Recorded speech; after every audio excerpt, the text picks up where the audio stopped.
Bismillahirrahmanirrahim. Assalamualaikum warahmatullahi wabarakatuh. Perkenalkan, saya Haryo Pratikto, mahasiswa PPG Daljab Universitas Jambi, ruang kelas 1.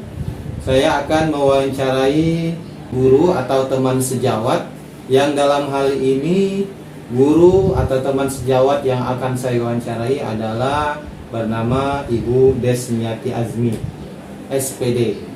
Beliau adalah guru matematika di MAN 1 Bengkulu Utara. Bagaimana Bu Desmi? Sehat? Alhamdulillah sehat. Alhamdulillah. Baik Ibu Desmi, saya akan bertanya beberapa hal tentang tugas saya. Yang pertama yang ingin saya tanyakan, di sekolah kita ini kira-kira menurut Ibu apa sih penyebab motivasi belajar siswa kita ini rendah? Terkait motivasi Pak ya, kalau menurut saya motivasi itu erat kaitannya dengan siswa itu sendiri belum memahami tujuan belajar sebenarnya itu seperti apa. Jadi mereka itu cenderung mengambil atau menerima ilmu tanpa tahu itu untuk apa. Jadi ada baiknya ketika kita mau mengajarkan atau mentransfer ilmu pengetahuan kita infokan dulu pada mereka, kita informasikan ini tujuan belajar kita apa, gunanya apa. Jadi mereka sudah terbayang. Jadi ilmu ini nanti saya gunakan untuk apa. Jadi dengan begitu mereka termotivasi. Oh, berarti nanti dalam kehidupan sehari-hari ada kaitannya dengan ilmu yang akan mereka pelajari hari itu. Baik, selanjutnya Ibu Desmi, yang pertanyaan selanjutnya, kira-kira apa penyebab kemampuan literasi ataupun numerasi peserta didik kita itu kurang? Misalkan kalau kita kasih soal, yaitu nampaknya sulit memahami soal itu. Baik itu soal yang berupa bahasa maupun apalagi numerasi, ya kan, hitung-hitungan itu sulit. Kira-kira apa menurut Ibu penyebabnya? Kalau untuk kemampuan literasi dan numerasi pada peserta didik, jangankan peserta didik Pak, bahkan kita sebagai pengajar aja mungkin bermasalah, karena intinya kita tidak terlalu menguasai. Jadi kalau kita menguasai itu kan artinya ada kebiasaan di situ. Jadi kita kurang familiar atau kurang terbiasa melihat bentuk-bentuk soal seperti itu. Jadi peserta didik pun demikian. Jadi kalau misalkan mereka terbiasa, setidaknya 1-2 kali mereka masih susah, 3-4 kali sudah mulai kenal. Mungkin selanjutnya mereka sudah mulai menyukai atau sudah mulai terbiasa dengan bentuk soal demikian. Berarti Pembiasaan mau menurut saya sih Pak. Baik, selanjutnya Ibu Desmi, yang ingin saya tanyakan, apa yang menyebabkan peserta didik kita itu sulit memahami materi ataupun konsep-konsep pelajaran? Kalau menurut Ibu gimana? Kalau pemahaman sendiri menurut saya berarti itu ada kendala di proses belajar gitu ya Pak ya?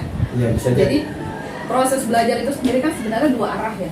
Dari guru maupun dari siswa. Jadi mungkin pembekalan siswa itu sendiri masih kurang.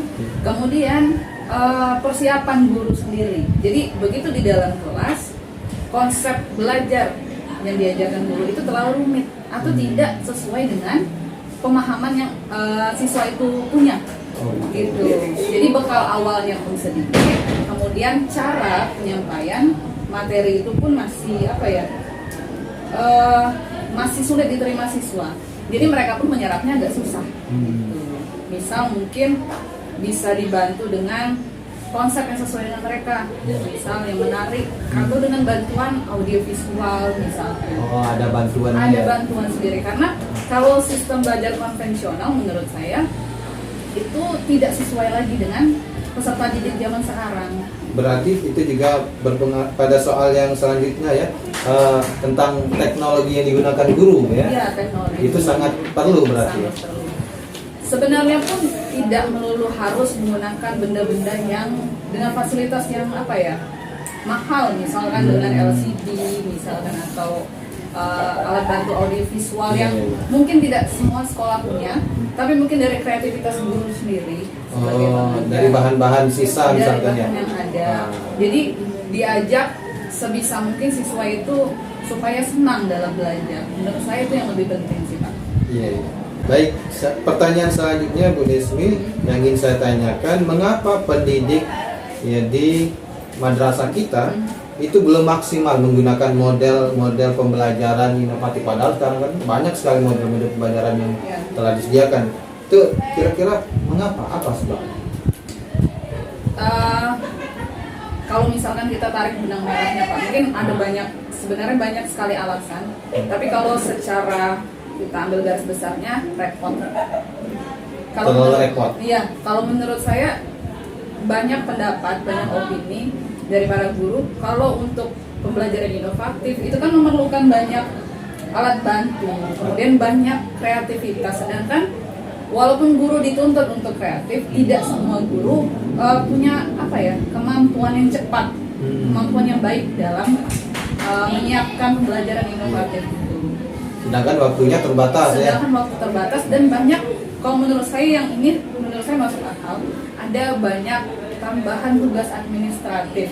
Jadi mungkin 50% lebih tugas administratif. Misalkan menyiapkan, harus disuruh buat perangkatnya dulu atau bahkan yang lain-lain ya mungkin ya. Iya, kalau perangkat mungkin masih bisa dimaklumi karena masih berkaitan dengan pembelajaran, di mana itu masih juga tugas guru menurut saya.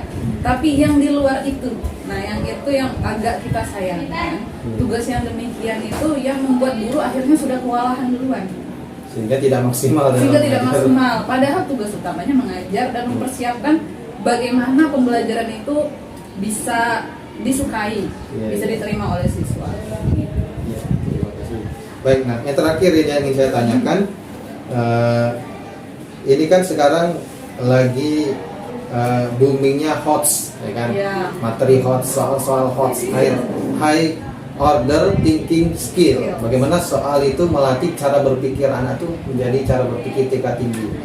Sedangkan kita nampaknya sebagai guru, sebagai pengajar, pendidik, nampaknya belum siap untuk menyiapkan atau bahkan mengajarkan materi HOTS ini. Kira-kira menurut Ibu bagaimana pendapat itu?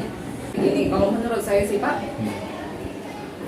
salah satu faktor mungkin dari analisis guru sendiri di kelas. Mungkin mereka melihat selama pembelajaran siswa itu sendiri sedikit kewalahan mungkin untuk soal yang menengah ke atas tingkat kesulitannya. Jadi maka dari itu sebagian guru merasa sudah cukup di sini saja karena anaknya sendiri belum bisa diajak ke arah HOTS. Padahal itu sebenarnya pemikiran yang kurang bagus sebenarnya. Tapi kenyataan di lapangan menurut saya rata-rata seperti itu. Kalau dikasih soal HOTS, gurunya yang kewalahan. Begitu.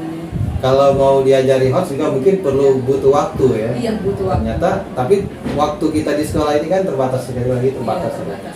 Terus kemudian menurut saya juga guru perlu diberi pelatihan Pak, karena opini guru kebanyakan soal HOTS itu adalah soal yang susah. Padahal sebenarnya tidak begitu soal HOTS itu lebih membutuhkan pemikiran kritis. Bukan berarti soalnya sulit. Betul. Seperti itu. Perlu trik-triknya berarti ya. Perlu triknya, yang itu yang guru belum tahu pelatihan caranya. Jadi perlu sekali diberikan pemahaman lewat pelatihan. Artinya jangan hanya guru itu dituntut mengajar HOTS tapi tidak ada pelatihan untuk itu. Benar sekali. Baik, demikianlah Bu Desmi wawancara yang bisa dilakukan. Terima kasih sekali lagi atas pendapat dan masukan yang Ibu telah berikan dalam wawancara ini. Semoga bisa membawa kebaikan bagi pendidikan kita ke depannya. Baik, terima kasih. Itu saja yang bisa saya sampaikan pada kesempatan wawancara ini.